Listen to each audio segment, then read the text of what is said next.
So Brian, I understand there was a follow-up to Steel City in terms of a big project that you were hoping to work on. Well, after going through the Steel City experience and being at Sundance, um, I was very fortunate to go through that experience with my first film, and I wanted to keep on the trajectory of telling my own unique stories and being, developing sense of an auteur and being a bona fide writer-director. And after Sundance, things were happening very quickly, and I was still relatively young. I was, I think, 26 after that happened, and I was hired to write the Jeff Buckley biopic, and I spent a good portion of time, a little under a year, working on that story and living in New York for a small portion of that, and really was really inspired by his music. And then when that unfortunately came to a head and I had to sort of exit the project, I wrote this other script called Mechanics of Ordinary Living. And I had just come off a Midwest space movie called Steel City. And after being in LA, I wanted to tap into the sort of the blue-collar working class community of Los Angeles. And that's where the Mechanics of Ordinary Living screenplay came from. And it takes place where, or it was slated to take place? It takes place in Tujunga, California, which is north of Los Angeles. I think it's maybe 12 or 15 miles north of LA, something like that. And the story, I'm so proud of it, and I am so very proud of it. And it was one of those things that the story was about an airplane mechanic who worked at Burbank Airport, and he had a wife and two children, and his teenage daughter goes missing. I mean, but we know where she goes, and it's just about this family, this young airplane mechanic trying to find his teenage daughter, and he teams up with her high school science teacher, and they go to Mexico to try and find her.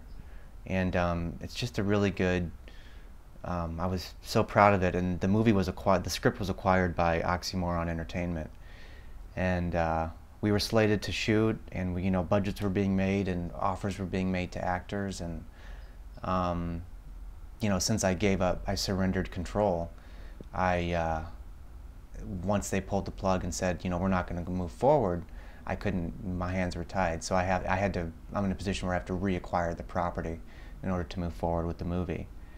And obviously, I'm an independent filmmaker, so after that experience, I just had to move on. What time frame are we talking about? Steel City would have been January of '06. I got hired to do the Buckley biopic March or April of '06. Lived in New York the summer of '06. And then the Mechanics of Ordinary Living was like later '06 into 2007 was when that happened. And when did you know that it was probably not going to happen? At the end of '07? Yeah, mid '07, when I was meeting with actors, which would have been great for my career. I think they got cold feet, and the financier was coming off another big movie that wasn't all that financially successful, and I think they just got cold feet and wanted to take a step back.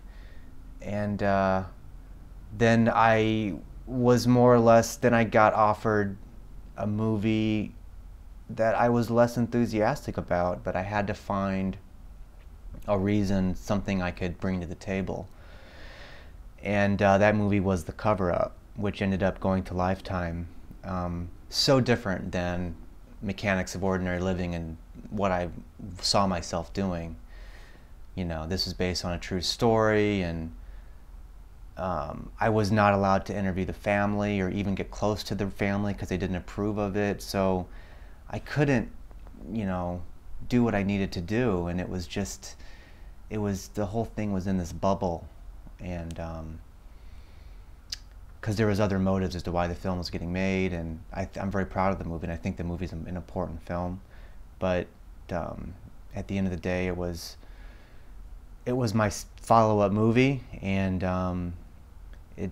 it wasn't, you know, things could have gone differently.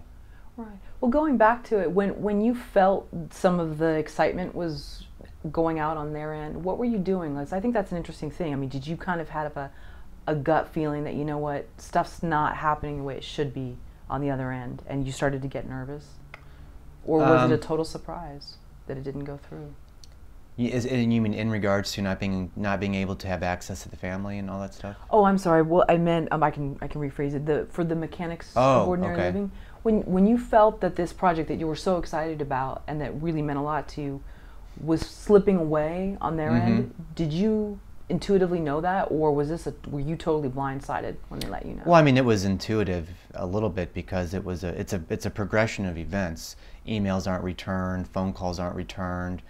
You know, when offers to actors don't go through like they should. But it was all real to me because, you know, the property was acquired. I was paid.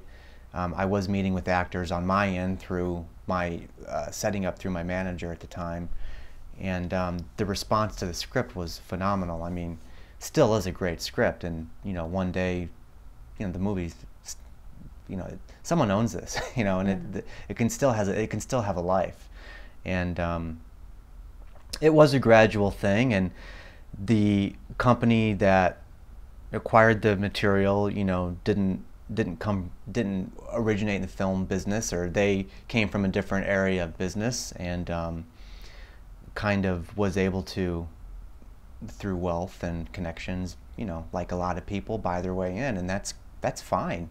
But then guys like me who like have to go out and work and develop these scripts and bust our ass to get films made, you know, a lot of times we're like left out in the rain. And but then again, I'm fortunate that they were interested, like anything else.